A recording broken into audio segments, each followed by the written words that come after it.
Halo, apa kabar semuanya? Semoga kita semua dalam keadaan sehat selalu.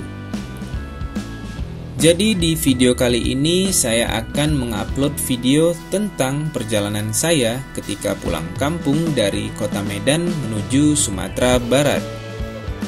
Sebenarnya banyak hal yang saya suka dari perjalanan ini.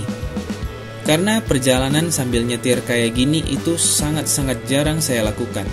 Apalagi perjalanan yang saya tempuh kali ini adalah menuju ke Sumatera Barat melalui jalur darat, yang menghabiskan waktu menyetir mobil selama lebih dari 20 jam. Untuk menghindari kemacetan, dari awal perjalanan saya masuk ke jalan tol Semayang menuju kota Tebing Tinggi terlebih dahulu. Karena di Sumatera Utara untuk saat ini jalan tolnya baru terhubung sampai kota Tebing Tinggi aja. Ya lumayanlah, cukup membantu. Setelah itu dari kota Tebing Tinggi saya menempuh jalan biasa sampai ketemu lagi jalan tol Pekanbaru. Jadi beberapa rute yang saya tempuh yaitu start dari kota Medan menuju Tebing Tinggi dari jalan tol, masuk jalan lintas Kisaran, melintasi Aikanopan, masuk ke Rantau Prapat, dan ke kota Pinang. Lalu saya beristirahat di wilayah Bagan Batu. Keesokan harinya lanjut lagi masuk ke jalan tol Pekanbaru.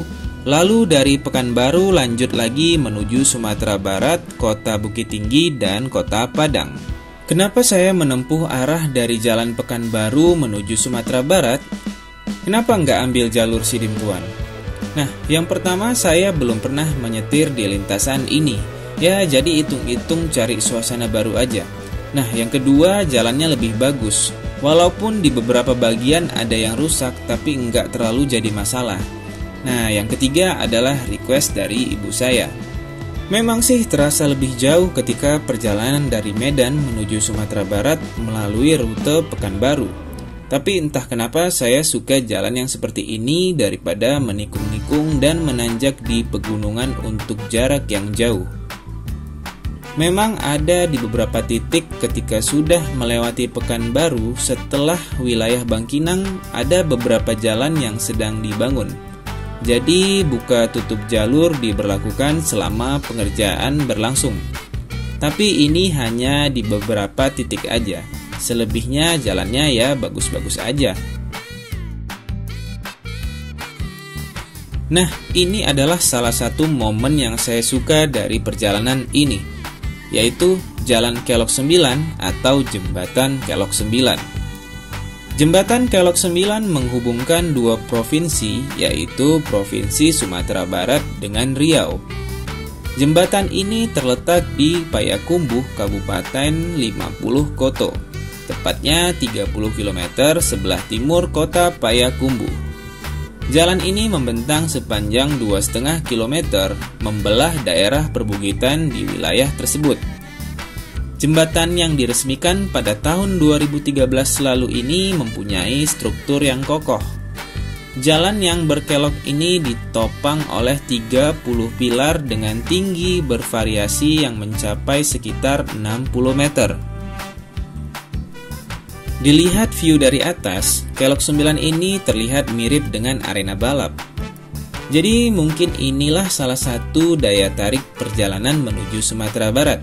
Jadi enggak lengkap rasanya kalau enggak melintas atau datang ke sini.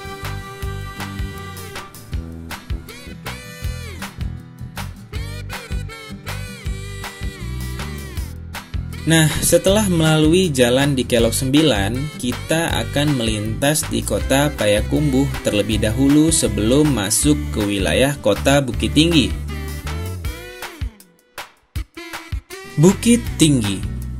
Pada zaman perjuangan kemerdekaan Republik Indonesia, Bukit Tinggi berperan sebagai kota perjuangan. Dari bulan Desember 1948 sampai dengan bulan Juni 1949 ditunjuk sebagai Ibu Kota Pemerintahan Darurat Republik Indonesia atau PDRI setelah Yogyakarta jatuh ke tangan Belanda. Salah satu hal yang ikonik di Bukit Tinggi adalah jam gadang. Tidak sah rasanya jika kita tidak bertandang ke kota Bukit Tinggi tanpa melihat dan mengabadikan bangunan yang menjadi simbol kota ini.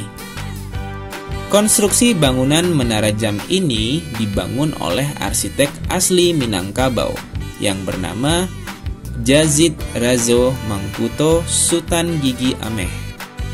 Pembangunannya secara resmi selesai pada tahun 1926 dengan menghabiskan dana mencapai 3.000 gulden. Sistem yang bekerja di dalamnya menggerakkan jam secara mekanik melalui dua bandul besar yang saling menyeimbangkan satu sama lain. Sistem tersebut membuat jam ini terus berfungsi selama bertahun-tahun tanpa sumber energi apapun. Bahkan dikatakan jam gadang adalah salah satu saksi bisu perjalanan bangsa Indonesia, yaitu mulai dari era penjajahan Belanda, penjajahan Jepang hingga kemerdekaan yang masih eksis sampai saat ini.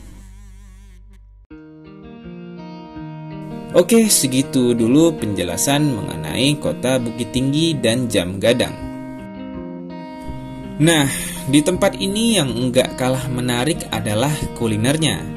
Yang paling saya tunggu setelah perjalanan lebih dari 20 jam menuju ke sini, yaitu nasi kapau.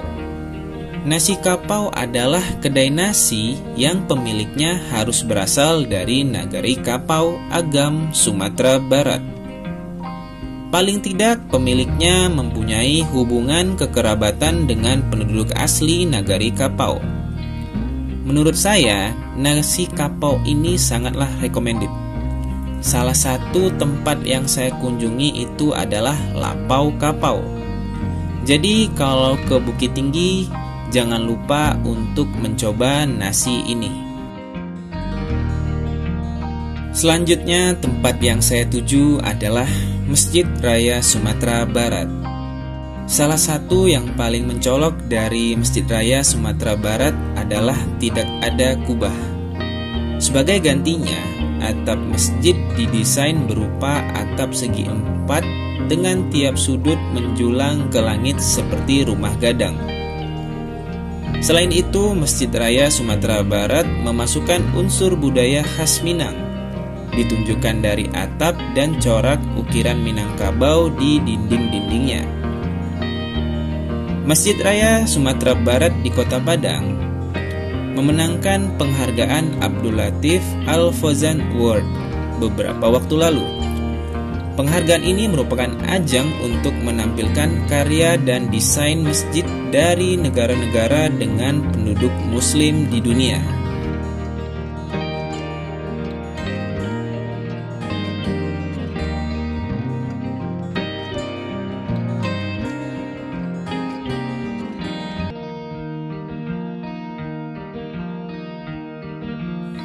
Oke, sekian dulu video edisi Pulang Kampung kali ini.